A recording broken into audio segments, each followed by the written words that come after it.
Dr. Rinki Andrew. The chairperson, before I raise a matter of public interest, I would kindly request you to allow me to speak on another subject, because the subject which I had mentioned, I had already spoken yesterday.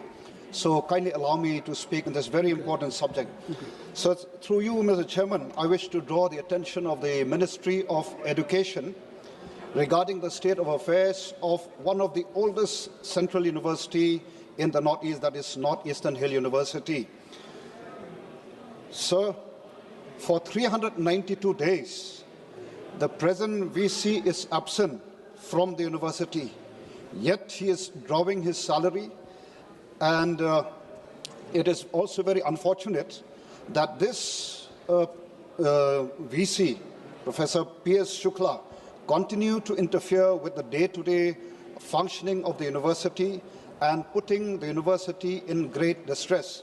And therefore, I demand through you, sir, that this Vice-Chancellor be immediately removed.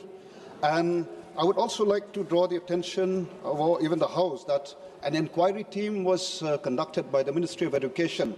It's been a year, yet the inquiry report is yet to be submitted, and I urge the concerned ministry that the report be tabled in the House.